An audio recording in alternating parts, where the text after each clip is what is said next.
nervosa, não passava pela minha cabeça pregar por agora, mas o que não passa na nossa cabeça, passa na cabeça do pastor Luiz, né?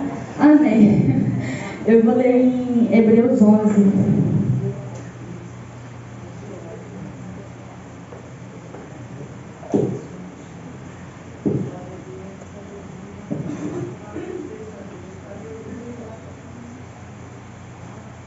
Ora, a fé é o firme fundamento das coisas que se esperam e a prova das coisas que não se veem, porque por ela os antigos alcançaram testemunho.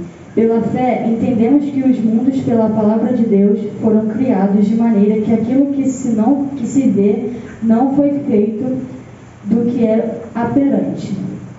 Pela fé, Abel ofereceu a Deus maior sacrifício do que Caim, pelo qual alcançou o testemunho do que era justo, dando Deus testemunho dos seus dons, e por ela, depois de morto, ainda fala. Verso 6.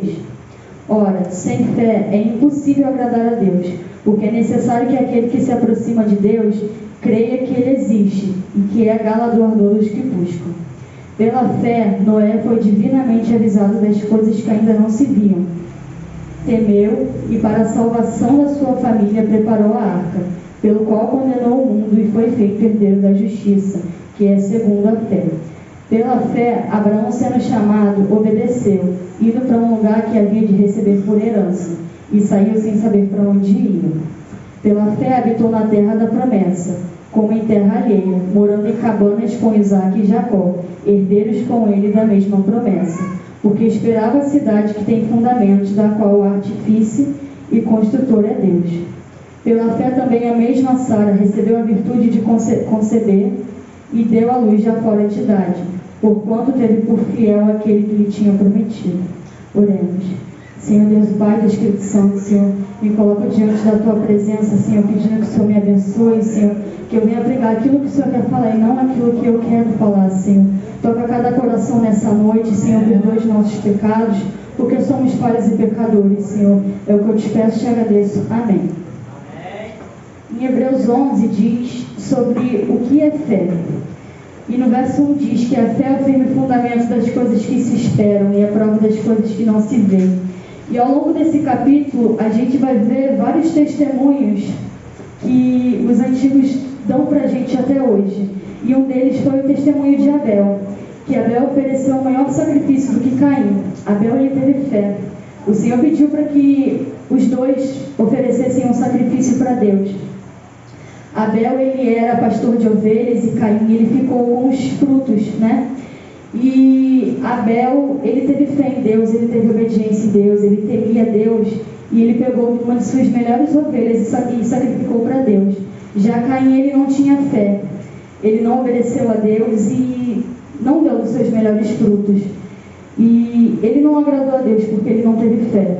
Com Abel foi diferente. Abel, ele agradou a Deus, né? E Noé também foi um homem que foi avisado por Deus para construir uma arca, né?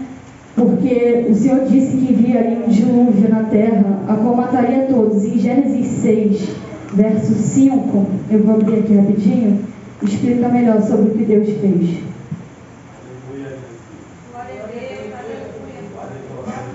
E viu o Senhor que a maldade do homem se multiplicara sobre a terra, e que toda a imaginação dos pensamentos do seu coração era só má constantemente. Então arrependeu-se o Senhor de haver feito o homem sobre a terra, e pesou-lhe o seu coração. E disse o Senhor: destruirei de sobre a face da terra o homem de que criei, desde o homem até o animal, até o réptil, e até as aves do céu, porque me arrependo de haver feito. O Senhor se arrependeu do que ele tinha feito, porque as pessoas estavam pecando muito, não estavam agradando a Deus, e o Senhor avisou a Noé que ele construísse uma arca para salvar ele e a família dele. E Noé obedeceu, mas todo mundo chamava Noé de louco. Por que você está construindo essa arca? E Noé, ele não estava vendo nada daquilo, mas Noé, ele teve fé e obediência a Deus. Ele, temendo pela família dele, pela vida dele, ele construiu e obedeceu a Deus, e o Senhor honrou ele. Assim como Deus fez com Abraão também. Abraão foi chamado de pai da fé, porque Abraão foi uma pessoa que teve muita fé. Abraão foi tirado do meio da sua parentela, do meio da sua terra, que diz em Gênesis 12, verso 1. Ora, o Senhor disse a Abraão: sai de tua terra e do meio da tua parentela e da casa de teu pai para a terra que eu te mostrarei, e far-te-ei de uma grande nação, e abençoarei e engrandecerei o teu nome, e tu serás uma bênção. Aqui diz, para a terra que eu te mostrarei. O Senhor não falou, você vai para tal lugar, o Senhor falou, para a terra que eu te mostrarei.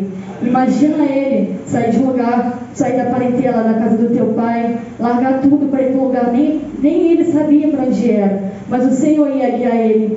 Abraão também teve fé quando o Senhor mandou que ele sacrificasse o teu filho, o filho a qual eles tantos esperavam. Sara foi uma mulher que pediu muito ao Senhor que Deus concedesse um filho para ela. E Sara pedia, mas o Senhor tinha prometido para ela um filho.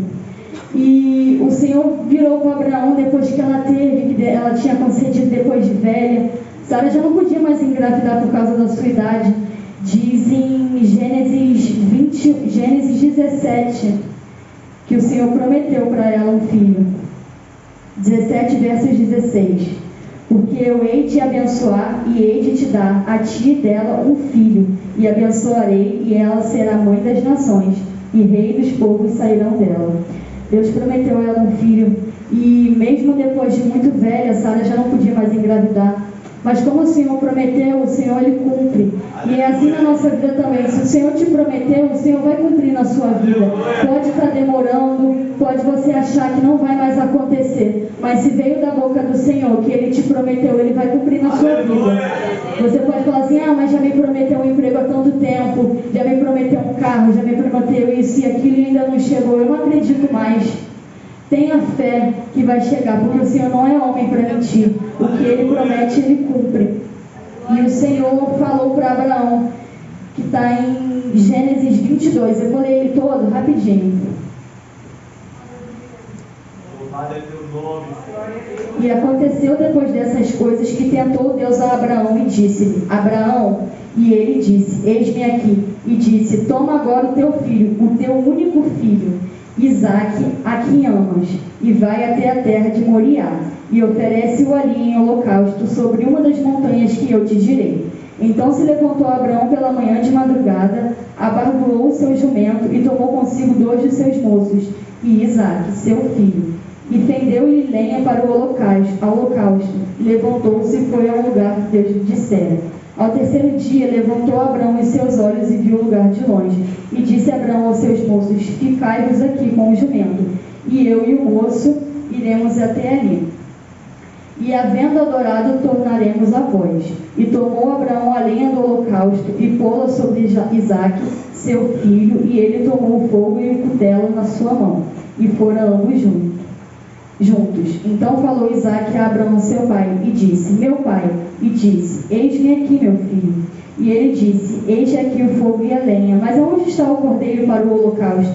E disse Abraão, Deus proverá para si o cordeiro para o holocausto, meu filho. Assim caminharam ambos juntos, e vieram ao lugar que Deus lhe dissera, e edificou Abraão ali um altar, e pôs em ordem a lenha, e amarrou a Isaque seu filho, e deitou-o sobre o altar em cima da lenha.